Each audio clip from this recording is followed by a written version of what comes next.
Hi guys, hi Facebook, this is Shabnam, And Veronica. and we're just going to do a really quick live video to give you guys some updates. There was a new policy memo that's coming out from USCIS, and it basically has to do with the way they're going to be counting unlawful presence in the US. So the way it used to be is that you would start to accrue unlawful presence once you got a denial notice, once your status terminated, once there was some kind of formal action by USCIS that indicated to you that you were out of status and accumulating unlawful presence, because those are two different things. But the new memo is saying that they're going to start counting unlawful presence from the day you possibly violated your status. Do you want to talk more about it? Yeah, so I have an example here I'm going to read to sort of make it clear what it is that we're talking about. So say you're an F1 student with your duration of status. You had permission to work on campus for 20 hours per week while school was in session. 1 week, you accidentally work 3 extra hours. Under the policy now, if an employer later files an H-1B for you with a change of status request, USCIS could approve the H-1B petition but deny the change of status because of those 3 extra hours worked, and because those were a technical violation of your F1 status. So you'd begin to accrue unlawful presence beginning the day after the USCIS official denied the change of status. And then if you timely left the US, you could apply for and be issued the H-1B visa abroad and then admitted to the US in H-1B status as long as you were otherwise eligible.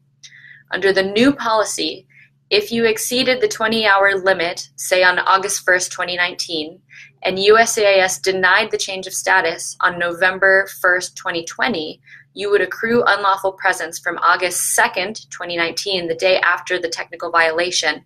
So even if you left the US on November 2nd, you would still be barred from returning for 10 years because you had accrued 1 year of unlawful presence during that time. So when I hear that, what it tells me is that they're putting a lot more responsibility on international students and foreign nationals to know the rules and the laws and the regulations, and to ensure that you are abiding by the terms of your visa. The sad part about that is that a lot of people make mistakes and they don't know it. And they're just making this already unforgiving system even more unforgiving. I know people who they're in the US or on an F1 visa and their supervisor tells them, oh, I want you to go work on this project. And of course, good workers generally just say, yes, I'll do whatever my supervisor wants. And then they work off campus for like a weekend, come back, and they had no idea that they just violated the terms of their status and could possibly never be able to file for a green card as a result. So the burden is just getting a little bit higher on foreign nationals to know the rules and to follow the rules. And to be clear, it looks like this will only apply to people on F, M, or J status specifically. So if you're on F, M, or J, then the new policy will affect you. And also, the policy is effective August 9th, 2018.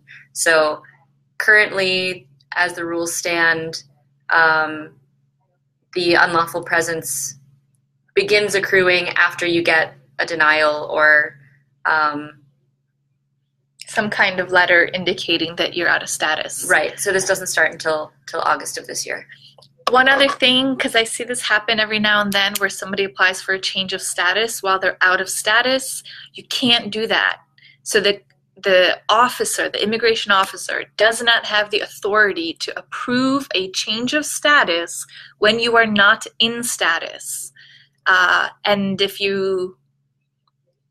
sometimes some of these cases, they're taking a year to get a response, and if this new rule is going to affect, then you're going to be in a terrible situation where you can't leave the country to go to an embassy to get a new visa, because if you do, they're not going to give you a new visa. They're going to say you've been out of status for a year, you've accrued unlawful presence, But staying in the United States is not an option either, and you're going to be stuck between a brick and a hard place, A rock and a hard place. So I think that if you're a lot of people want to do immigration work by themselves, which I totally respect, I understand. A lot of our members are smart, intelligent, PhDs, electrical engineering. I sometimes would just caution that if you're going to do something by yourself, spend the money for a consultation, to have like 30 minutes to make sure that what you're going to do is proper and you've covered all your bases. Otherwise, I think a lot of people could do things for themselves. It just seems that this administration is making things a little bit harder. Anything else? I don't think so. That's it. Vote. You need to vote. Don't vote. If you can't vote, don't vote. Do not vote if you're not an American citizen. I take that back. But participate in the electoral process. Share your concerns with your congressional representatives. Talk to them about what it's like to be at the university and to not be able to see your family. Anything else? Participate in the political process. And I wish you guys all the best. Talk to you soon. Hope that was helpful. Bye. Bye.